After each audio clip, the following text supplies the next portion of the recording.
Hi guys, my name is Dharmendra Panjwani and we were doing accounting ratios for class 12th. ठीक है। अब तक के parts में हमने सारे रेशो कवर कर लिए थे और अब हम करने वाले हैं प्रॉफिटेबिलिटी रेशियोज के इलस्ट्रेशंस इन आर एनसीईआरटी। ठीक है। Just to get our conceptual knowledge कि कैसे एक्चुअली ये रेशियोज फाइंड आउट किए जाते हैं, किस तरीके के क्वेश्चंस आते हैं पेपर में और हमें कैसे सॉल्व करने चाहिए। ठीक है।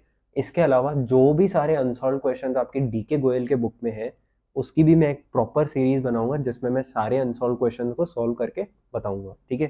सबसे पहले हम करेंगे illustrations and this will be our last part for this conceptual knowledge of the chapter accounting ratios। ठीक है। चलिए स्टार्ट करते हैं with our illustration number 22।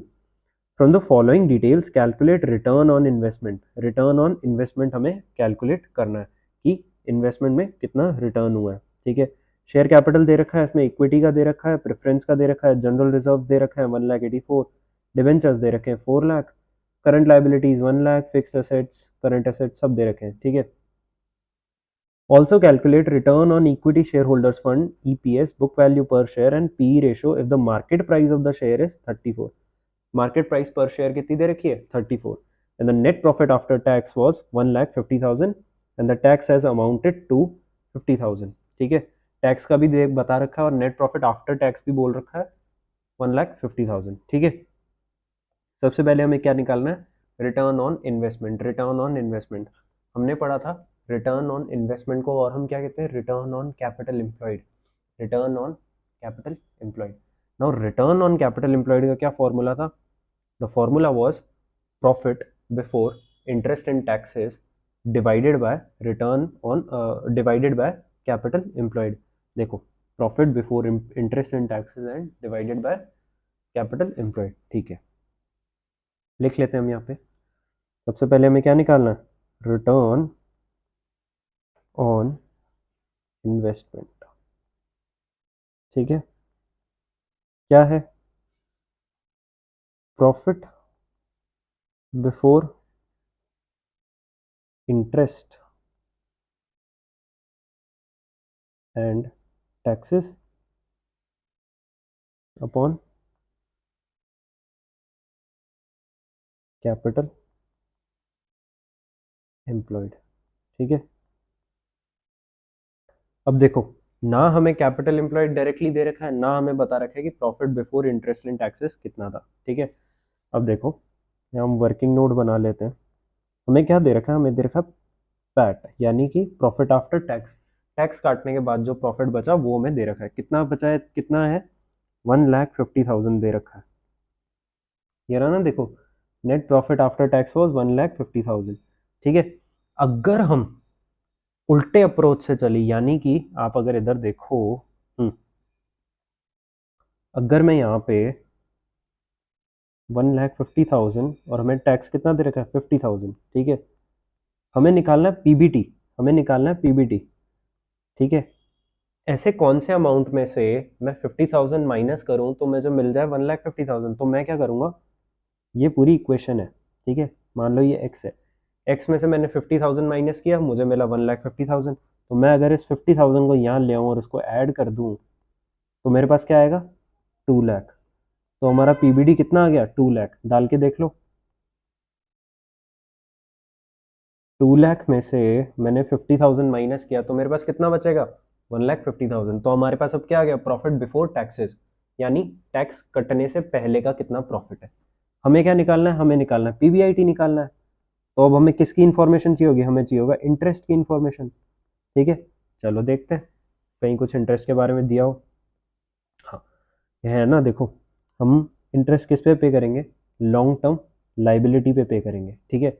4,00,000 की लॉन्ग टर्म लोन है या sorry long long term liability है 4,00,000 की और क्या है डिबेंचर्स है। डिबेंचर्स को हम क्या पे करते हैं, इंटरेस्ट पे करते हैं। कितना इंटरेस्ट पे करेंगे 10% इंटरेस्ट पे करेंगे। तो 4,00,000 पे 10% इंटरेस्ट कितना होता है, यहाँ पे फेयरली करता हूँ। पैट में अगर हम टैक्सेस ऐड कर देंगे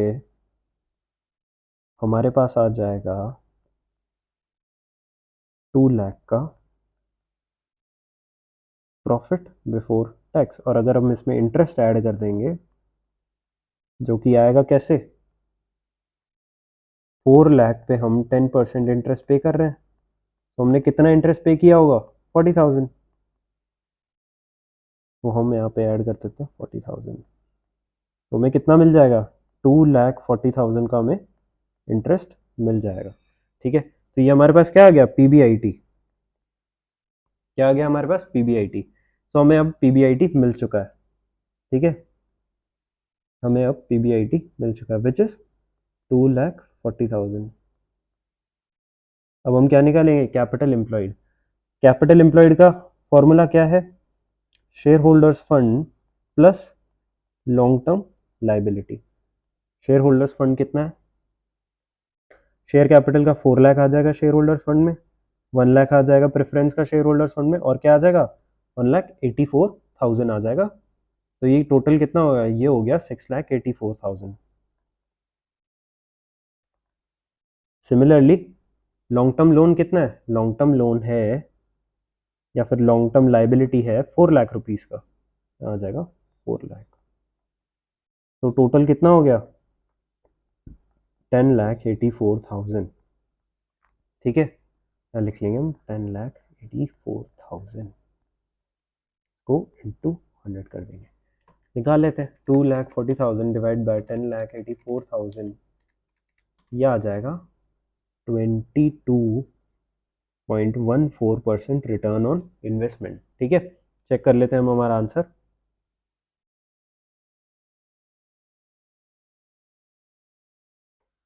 हाँ, कहाँ गया कहाँ गया, ये रहा क्वेश्चन। ठीक है, ये देखो, रिटर्न ऑन इन्वेस्टमेंट कितना आ रहा है हमारा? 22.14, विच इज करेक्ट। चलो, ये हमने निकाल लिया हमारा पहला रेशो। फिर हमें क्या निकालना है? Return on share holders fund. Return on share holders fund,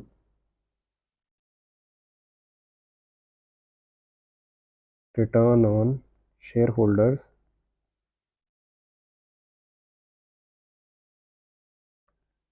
fund, return on share holders fund. इसका क्या फॉर्मूला है? इसका फॉर्मूला है P A T upon share holders fund into 100। P A T हमें दे रखा है 1,50,000 का। ठीक है, और शेयर होल्डर्स फंड भी हमने ऊपर निकाला था कितना? 6,84,000 इंटू 100, निकाल लेते हैं। 1,50,000 डिवाइडेड बाय 6,84,000, यह आ गया 21.93%। ठीक है, चेक कर लेते हैं आंसर हमारा।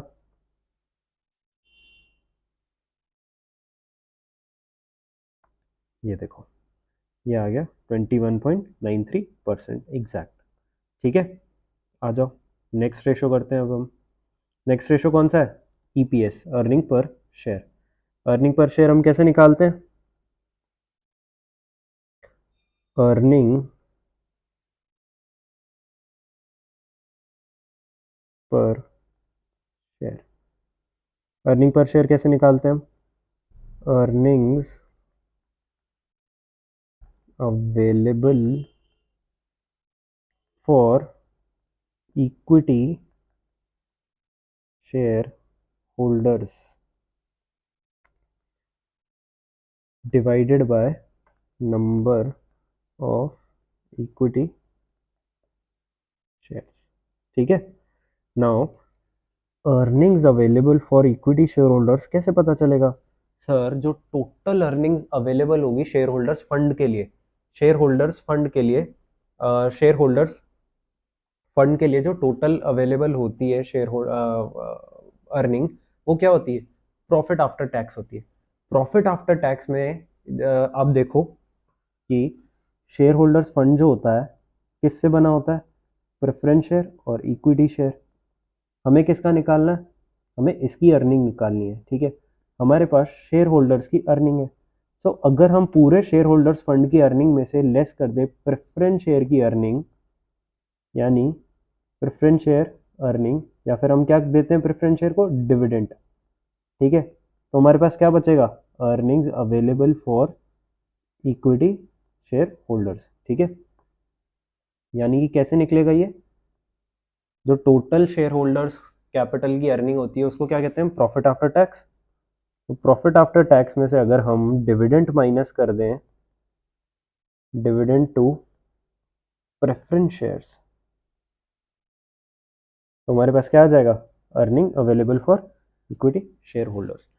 नाउ प्रॉफिट आफ्टर टैक्स कितना है, ये है 1,50,000,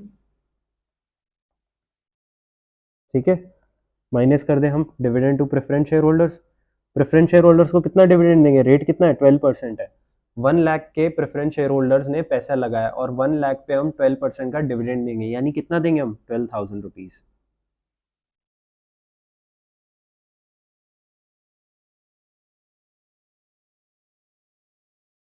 कितना आ जाएगा ये, 1,50,000 में से हम 12,000 रुपीज प्रेफरेंस शेयर होल्डर्स को देंगे तो ये आ जाएगा 1,38,000, ठीक है। अब हम क्या निकालेंगे, नंबर ऑफ इक्विटी शेयर्स, देखते हैं कितने नंबर ऑफ इक्विटी शेयर्स हैं। 4 लाख टोटल फंड है इक्विटी शेयर का, ठीक है, और एक इक्विटी की वैल्यू कितनी दे रखी है, 10, ठीक है। यानी कि यहाँ पे देख लेंगे हम इक्विटी शेयर्स को कैसे निकालेंगे, इक्विटी शेयर कैपिटल जो पूरा कैपिटल है, ठीक है, और डिवाइड कर देंगे इसको वैल्यू ऑफ इक्विटी शेयर। एक शेयर की पेड अप वैल्यू कितनी है, यानी पेड अप वैल्यू क्या होती है, पेड अप वैल्यू वो होती है कि जब शेयर खरीदते टाइम मैंने जो पैसा पे किया है उसको कहते हैं पेड अप वैल्यू, ठीक है।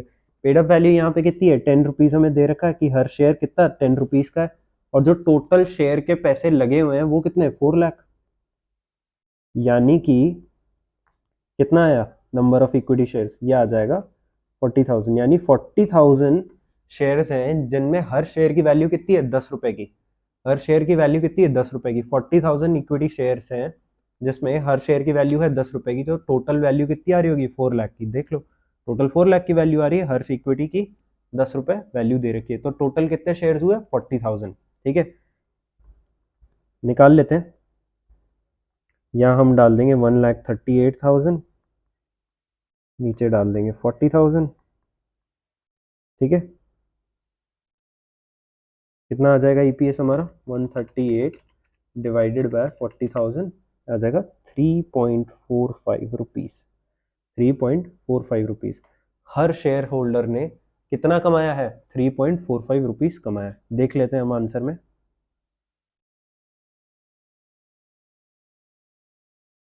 ये देखो 3.45, ठीक है, 3.45। चलो नेक्स्ट हम करते हैं, नेक्स्ट क्या दे रखा है, नेक्स्ट हमें बोल रखा है कि हमें बताओ पी रेशो बताओ अगर मार्केट प्राइस ऑफ शेयर कितना हुआ, 34। निकाल लेते हैं, तो बहुत ईजी है। पी रेशो कैसे निकलता है, पी रेशो मार्केट प्राइस पर share upon earning per share.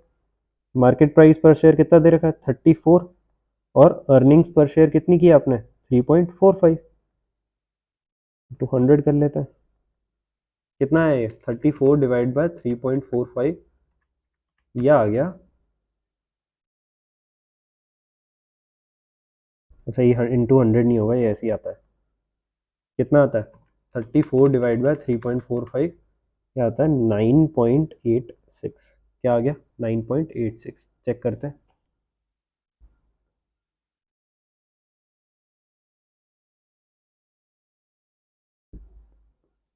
ये देखो 9.86 टाइम्स।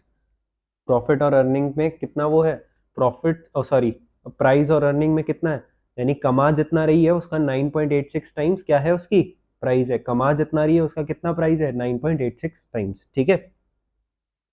यहाँ होता है हमारा इलस्ट्रेशन 22 कंप्लीट। आओ स्टार्ट करते हैं अब illustration number 23। Calculate current assets of the company from the following information. हमें क्या कैलकुलेट करना है, करंट एसेट्स, ठीक है। देखते हैं क्वेश्चन में क्या क्या दे रखा है। इन्वेंट्री टर्नओवर रेशो दे रखा है 4 टाइम्स। इन्वेंट्री टर्नओवर रेशो दे रखा है 4 टाइम्स। क्या था inventory turnover ratio, inventory turnover ratio था cost from revenue, cost of revenue from operations, यानी कि सेल्स की जो कॉस्ट है, ठीक है, डिवाइडेड बाय क्या, एवरेज इन्वेंट्री। और एवरेज इन्वेंट्री हम कैसे निकालते थे, closing inventory plus opening inventory divided by 2। आगे देखते हैं क्वेश्चन में क्या लिखा है। इन्वेंट्री एट द एंड वाली इन्वेंट्री को क्या कहते हैं, closing inventory. Is 20,000 more than the inventory in the beginning. यानी कि इन्वेंट्री एट दी एंड यानी क्लोजिंग इन्वेंट्री 20,000 ज्यादा है किससे, ओपनिंग इन्वेंट्री से। ठीक है, रेवेन्यू फ्रॉम ऑपरेशंस कितना है, 3 लाख, यानी टोटल सेल्स कितनी दे रखी है, 3 लाख दे रखी है। और ग्रॉस प्रॉफिट रेशियो कितना दे रखा है, 20% दे रखा है, किसका, रेवेन्यू फ्रॉम ऑपरेशंस का। करंट लाइबिलिटी हमें दे रखी है 40,000 और क्विक रेशियो में दे रखा है 0.75:1। ठीक है, जब भी आप ऐसा क्वेश्चन पढ़ेंगे, जब भी आप ऐसा क्वेश्चन पढ़ेंगे, आपके दिमाग में शुरू शुरू में ये आएगा कि इन सब में से मैं करंट एसेट्स कैसे निकालूं। ठीक है, इन सब में से मैं करंट एसेट्स कैसे निकालूं, इस क्वेश्चन को आप पढ़ोगे तो आप शायद सोचोगे कि करंट एसेट्स में कैसे निकालूं। सिंपल, आपके पास जो जो क्वेश्चन में दे रखा है ना, उसको सिंप्लीफाई यानी उसको खोल दो। जैसे कि सबसे पहले क्या दे रखा है, इन्वेंट्री टर्नओवर रेशो, तो हम इसको थोड़ा और खोलने की कोशिश करते हैं। इन्वेंट्री टर्नओवर रेशो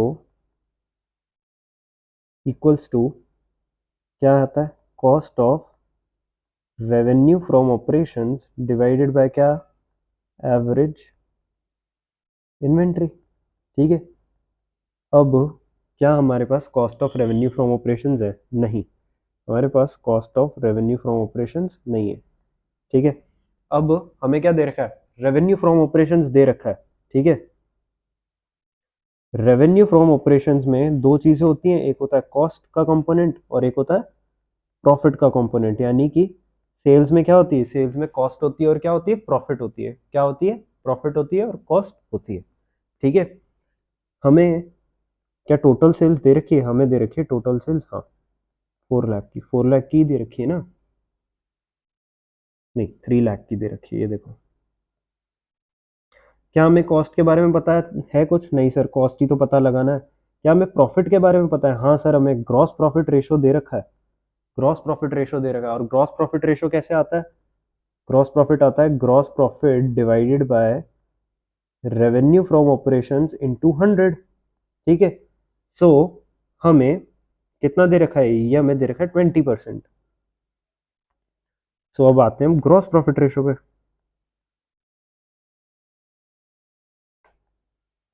ठीक है, कैसे आता है ये, gross profit upon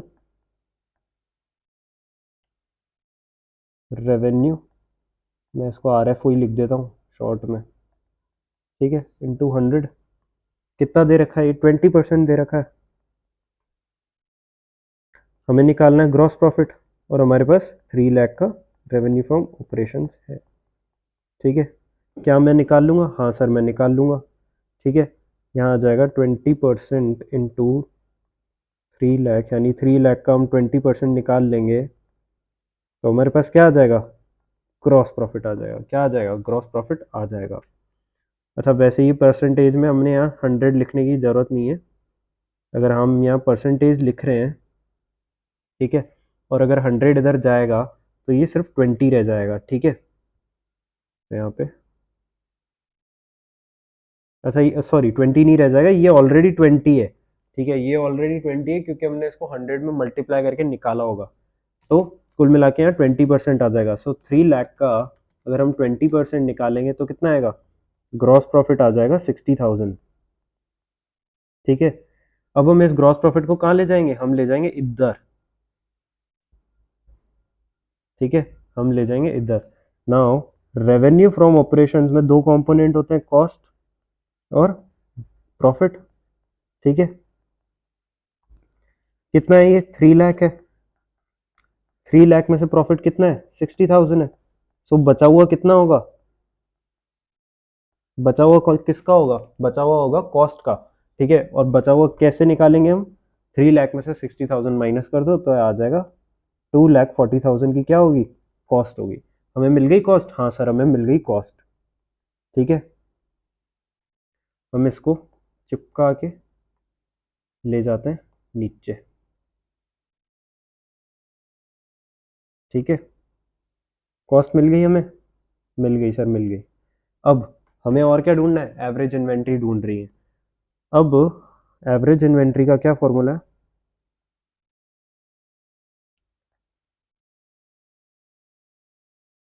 opening inventory plus closing inventory divided by 2, ठीक है, डिवाइडेड बाय व्हाट, 2। यहाँ पे हम अगर इसको हम नीचे लेके आए तो क्या हम एवरेज इन्वेंट्री का फॉर्मूला बता सकते हैं? हाँ सर बता सकते, मतलब कितना एवरेज इन्वेंट्री होगा इक्वल्स में 4 है। हमारा इन्वेंट्री टर्नओवर रेशियो दे रखा है क्वेश्चन में 4, ठीक है। Cost from revenue from operations हमने निकाल लिया 2,40,000, ठीक है।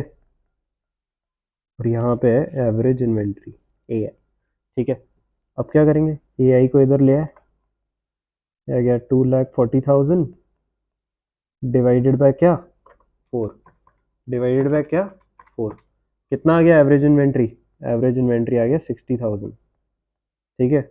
आ जाओ, एवरेज इन्वेंट्री की वैल्यू अब एवरेज इन्वेंट्री वाले में डाल देते हैं,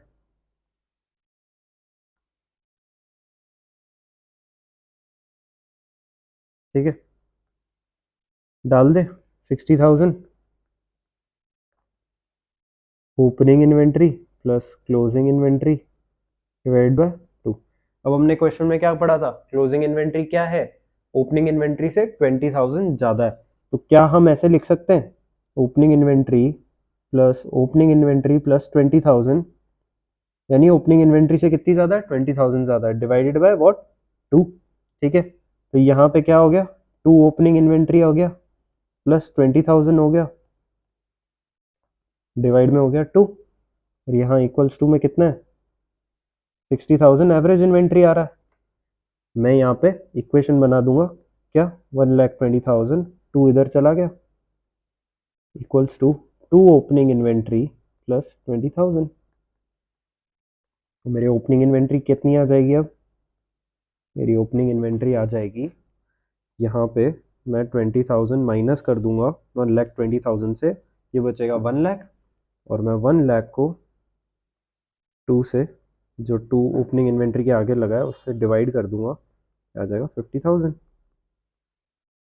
और सिमिलरली क्लोजिंग इन्वेंट्री कितनी होगी, ओपनिंग इन्वेंट्री के 20,000 ज़्यादा, ठीक है। इन्वेंट्री कितनी है, 50,000 प्लस 20,000, 70,000, ठीक है। तो हमारी क्या आ गई, क्लोजिंग इन्वेंट्री भी आ गई, ठीक है। अब देखो हमें और क्या दे रखा है, हमें दे रखा है करंट लाइबिलिटीज और हमें दे रखा है क्विक रेशो। अब देख निकालते हैं, क्विक रेशो का फॉर्मूला क्या होता है, क्विक रेशो का फॉर्मूला होता है quick assets upon current liabilities, ठीक है। क्या दे रखा है क्विक रेशो 0.75, करंट लाइबिलिटीज क्या दे रखा है 40,000, क्विक असेट्स निकाल लेंगे हम, हाँ सर निकाल लेंगे, क्यों नहीं निकाल लेंगे, निकाल लेते हैं। ये आ जाएगा हमारा 40,000 इंटू 0.75, आ जाएगा क्विक असेट्स 30,000 के, ठीक है, 30,000 के आ गए। अब क्विक असेट्स कैसे बनते हैं, आपने पढ़ा ही होगा, करंट एसेट्स के बाद, जस्ट करंट एसेट्स के बाद हम बताते हैं लिक्विड एसेट्स या quick assets ratio. Current assets में से क्विक एसेट्स कैसे बनते हैं, करंट एसेट्स में से हम माइनस कर देते हैं क्लोजिंग इन्वेंट्री, ठीक है। अब हमारे पास क्या है, क्विक एसेट्स दे रखा है 30,000, क्लोजिंग हमने निकाल लिया था कितना, कितना 70,000 निकाल लिया था ना। अब हम क्या निकाल सकते हैं, करंट एसेट्स, हाँ सर निकाल सकते हैं, ये आ जाएगा यहाँ पे 1,00,000, ठीक है। हमने निकाल लिया करंट एसेट्स। अब देखो हम निकालने को और क्या निकाल सकते हैं, करंट रेशो भी निकाल सकते हैं, निकाल लेते हैं, देखो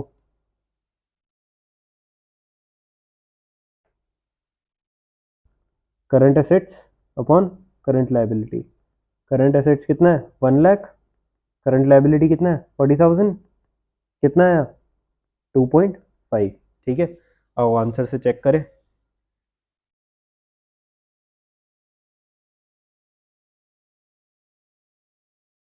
ये देखो कितना आ गया, 1 लाख। ठीक है, यहाँ होता है हमारा इलस्ट्रेशन नंबर 23 कंप्लीट। चलो अब नेक्स्ट हम करते हैं with illustration 24। The current ratio is 2.5:1, यानी करंट रेशो 2.5 दे रखा है। ठीक है, करंट एसेट्स दे रखे हैं 50,000 और करंट लाइबिलिटीज दे रखी है 20,000। ठीक है, आप 50,000 डिवाइड बाय 20,000 करोगे, यही आएगा 2.5। ठीक है, how much be the decline, यानी कितना गिराव होना चाहिए किसमें, करंट एसेट्स में, to bring the ratio to 2:1। यानी कि 2:1 करने के लिए, करंट रेशो 2:1 करने के लिए हमारे करंट असेट्स में कितना गिरावट होनी चाहिए। हमें ये नहीं पूछ रहा कि करंट एसेट्स कितना होना चाहिए, हमें पूछ रहा है कि करंट एसेट्स कितना गिरना चाहिए, कितना गिरना चाहिए। तो सबसे पहले हम क्या करेंगे, करंट रेशो का फॉर्मूला लिखते हैं, current assets upon current liabilities. ठीक है, 2 है करंट रेशो, 2 हमें देखना है कि 2 करने के लिए कितना हमें गिराना है। तो 2 करने के लिए हमें करंट एसेट्स कितने होने चाहिए, करंट एसेट्स हम निकाल लेंगे कितने होने चाहिए। सो करंट एसेट्स हमें पता करने के लिए हम डिवाइड में करंट लाइबिलिटीज लिखेंगे। लाइबिलिटीज तो सेम ही रहेगी क्योंकि इसमें कुछ बोला नहीं है, इसमें क्या बोला है, करंट एसेट्स कितना गिरना चाहिए। अगर करंट एसेट्स गिरता है तभी तो करंट रेशो कम होता है, और करंट रेशो कमी का तो बोल रहा है, पहले बोल रहा था 2.5 है, 2.5 है, अब क्या बोल रहा है, 2 करने के लिए बताओ कितना नीचे करेंगे हम करंट एसेट्स को। ठीक है, तो करंट एसेट्स नीचे होने के बाद कौन सी वैल्यू होगी करंट एसेट्स की, करंट एसेट्स की वैल्यू हो जाएगी 40,000। ठीक है, और हमें क्या बताना है अब आंसर में, कि कितना गिराना है। ठीक है, सो पहले करंट एसेट्स था कितना, 50,000, and for current ratio 2:1 it should be कितना, 40,000 होना चाहिए। तो डिक्लाइन कितना हुआ, it should be reduced by, यानी कितने से कम होना चाहिए, 10,000। अगर हम करंट एसेट्स को 10,000 से कम कर देंगे तो हमारा जो करंट रेशो है वो कितना हो जाएगा, 2:1 हो जाएगा। ठीक है, यहाँ हमारा इलस्ट्रेशन 24 भी कंप्लीट होता है।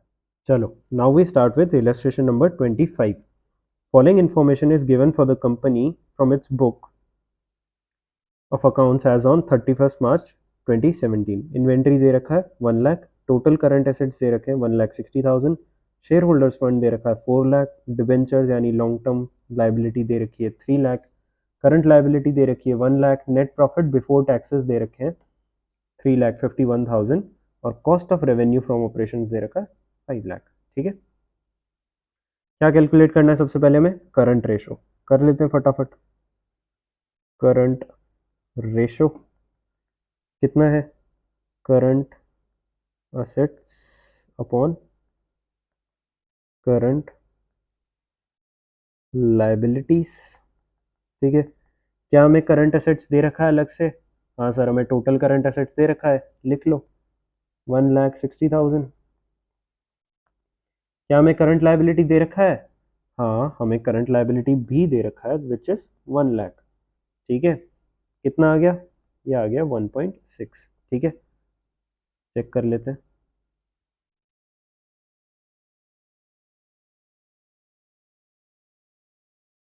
ये आ गया 1.6। ठीक है, आ जाओ फिर हम करेंगे लिक्विड रेशो। लिक्विड रेशो में क्या होता है formula, liquid assets upon current liabilities. ठीक है, लिक्विड एसेट्स कैसे निकलता है, करंट एसेट्स में से हम माइनस करते हैं इन्वेंट्रीज को, नीचे आता है करंट लायबिलिटीज। ठीक है, करंट एसेट कितना है, 1,60,000 है, इन्वेंट्रीज हमें दिया हुआ है कितना है, ये है 1 लाख, डिवाइड करेंगे हम क्या 1 लाख, कितना आया 0.6 ठीक है। लिक्विड रेशो निकाल लिया, एंड में हम सारे चेक कर लेंगे। फिर हमें करना है debt equity ratio, debt equity ratio, debt equity ratio, ठीक है। डेट इक्विटी रेशो का क्या फॉर्मूला आता है, डेट या फिर long term liability upon what, share holders fund या फिर इक्विटी फंड, ठीक है। शेयर होल्डर्स फंड कितना है 4 लाख, ठीक है, और हमारा डेट कितना है 3 लाख, सो 3 लाख डिवाइडेड बाय 4 लाख कितना आया, ये आ गया 0.75 रेशो 1। चलो फोर्थ निकालते हैं हम। फोर्थ क्या है, इंटरेस्ट कवरेज रेशो। अब इंटरेस्ट कवरेज रेशो का क्या फॉर्मूला है, ये देखो, इंटरेस्ट कवरेज रेशो, इंटरेस्ट को कौन कवर करता है, ये कवर करता है profits before interest and taxes, और डिनोमिनेटर में क्या डालेंगे हम, ऑब्वियसली इंटरेस्ट, ठीक है, okay. Profit before interest and tax कितना है, ये दे रखा है, प्रॉफिट बिफोर टैक्स दे रखा है, प्रॉफिट बिफोर इंटरेस्ट नहीं दे रखा, profit before interest and tax नहीं दे रखा, क्या दे रखा है 3,51,000। सो पीबीआईटी को हम और कैसे लिखते हैं, हम लिखते हैं पीबीटी प्लस इंटरेस्ट। सर क्यों प्लस इंटरेस्ट, देखो ना, यहाँ पे पीबीआईटी होगा, मैंने इसमें से इंटरेस्ट माइनस कर दिया, मेरे पास बचा पीबीटी, ठीक है। अब अगर मैं पीबीटी में वापस इंटरेस्ट जोड़ दूंगा तो मेरे पास क्या आएगा, पीबीआईटी आ जाएगा, ठीक है। तो वही मैंने किया, पीबीटी में इंटरेस्ट जोड़ दी हुआ तो उसमें क्या आ जाएगा, पीबीआईटी आ जाएगा, तो ठीक है। नाउ इंटरेस्ट कितना है, ये देखो 13% डिबेंचर्स, यानी कि 3 लाख का मैं 13% इंटरेस्ट पे कर रहा हूँ, यानी 3 लाख का 13% कितना आया, ये आ गया 39,000, ठीक है। और पीबीटी कितना है 3,51,000, ऐड कर दूं, 3,51 ही है ना, हाँ, ऐड कर दूं, ये आ गया 3,90,000 का पीबीआईटी, ठीक है, 3,90,000 का पीबीआईटी। तो अब मैं क्या करूँगा, 3,90,000 के पीबीआईटी में इंटरेस्ट कवरेज रेशो निकालने के लिए इसको कैसे डिवाइड करूँगा, इंटरेस्ट से, और इंटरेस्ट कितना है 39,000, ठीक है। कितना आ गया ये आ जाएगा 10 टाइम्स, ठीक है। ये आ गया हमारा इंटरेस्ट कवरेज रेशो। फिफ्थ निकाल लेते हैं, फिफ्थ क्या है, इन्वेंट्री टर्नओवर रेशो।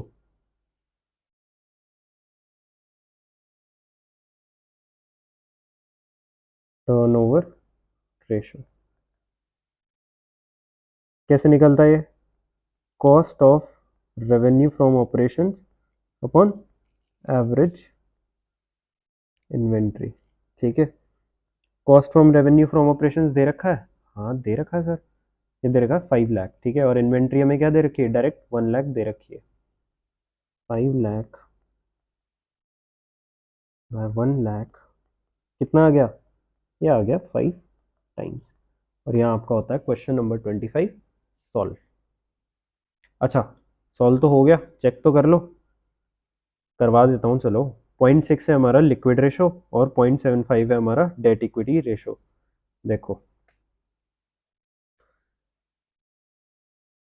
0.6 है हमारा लिक्विड रेशो और 0.75 है हमारा डेट इक्विटी रेशो, ठीक है। आगे चेक करते हैं। इंटरेस्ट कवरेज रेशो कितना है, 10 टाइम्स है, और इन्वेंट्री टर्नओवर रेशो कितना है, 5 टाइम्स है।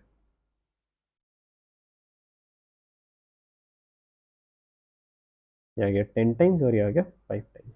ठीक है, यहाँ पे क्या नोट दे रखा है, in absence of information inventory at the beginning and inventory at the end, the inventory is treated as average inventory. हम जो इन्वेंट्री दे रखा है उसको एवरेज इन्वेंट्री मान लेंगे। ठीक है, ये हमारा होता है question number 25, illustration number 25 rather than I can say complete. चलिए अब हम करते हैं इस चैप्टर का last question, last illustration, which is illustration number 26। ठीक है, from the following information calculate earning per share, book value per share and dividend pay out ratio and price earning ratio.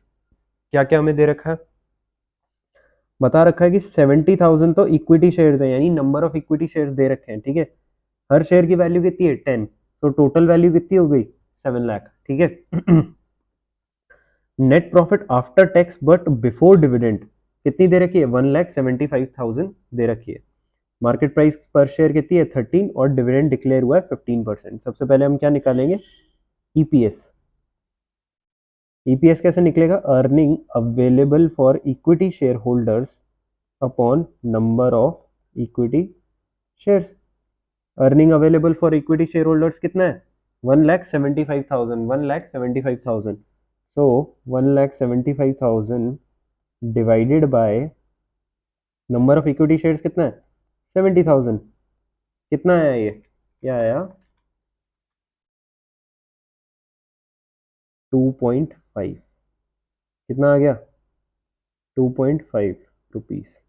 Earning per share कितना है, 2.5। ठीक है, अब equity share holders fund, equity share holders fund total कितना है sir, 7 lakh rupees. तो हमने share holders का फंड जो है ऑलरेडी था, और कितना कमाया, ये टोटल कमाया 1,75,000, जो टोटल मिलेगा किसको, एक मिलेगा मतलब है किसका, इक्विटी शेयर होल्डर्स का ही है। कितना आ गया ये, 8,75,000। ठीक है, divide by number of equity shares कितना है, 70,000। ये कितना आ गया, ये आ गया 8,75,000 डिवाइड बाय 70,000, आ गया 12.5। ठीक है, थर्ड रेशो निकालते हैं हम। अब हम निकालते हैं डिविडेंड पे आउट रेशो। ठीक है, डिविडेंड पे आउट रेशो का क्या फॉर्मूला है, डीपीएस अपॉन ईपीएस। ठीक है, हमें डीपीएस कैसे पता चलेगा, dividend pay out, dividend per share कितना है, तो हमें दे रखा है 15% हमने डिक्लेयर किया। नाउ एक चीज़ आपको हमेशा याद रखनी है कि जो डिविडेंड है, अगर 15% रेट दी है तो ये 15% किस पे अप्लाई होगा पता है आपको, जो पैसे का आपने डिविड शेयर इनिशियली, जो हमारा पेड अप शेयर वैल्यू है, पेड अप शेयर वैल्यू कितनी है, 10 रुपीज़।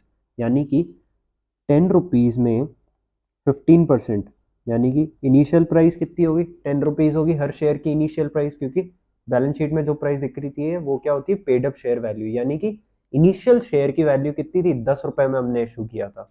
ठीक है, 10 रुपए में हमने इशू किया था।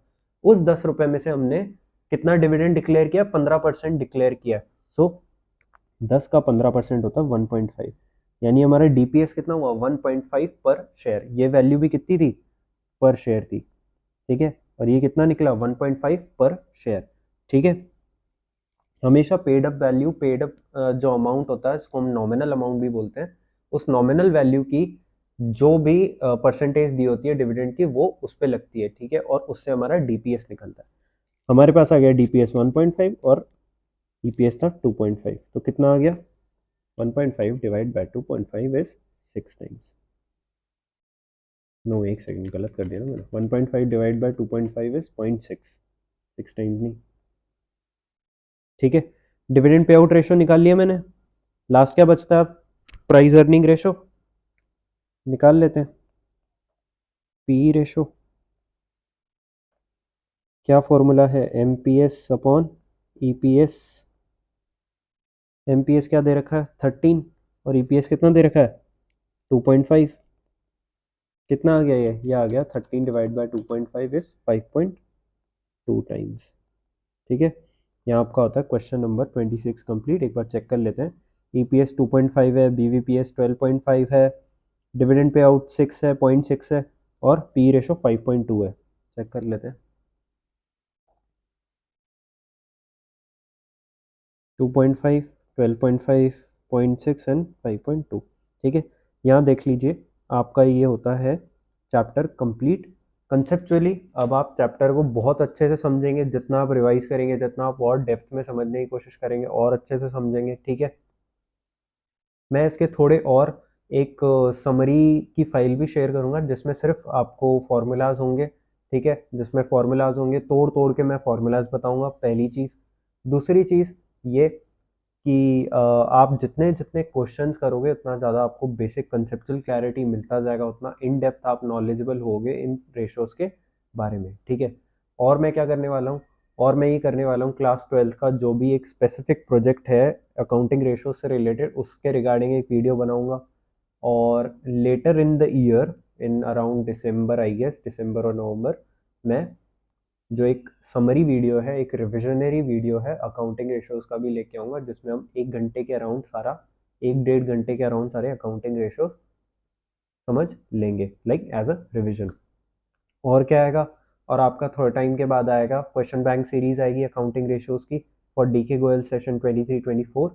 एंड ये नोट्स जो आपको बुक है, बुक के नोट्स हैं, ये आपको जो थोड़े बहुत मैंने ये नोट्स बनाए हैं, ये आपको मिल जाएंगे मेरी लिंक में, जो मैं लिंक नीचे डिस्क्रिप्शन बॉक्स में डाल दूंगा। ठीक है, till than happy reading, and if you liked it, do subscribe, like and comment on my videos if you liked, and if you got the concepts. ठीक है, and we'll then move forward with the next chapter. Till then, goodbye.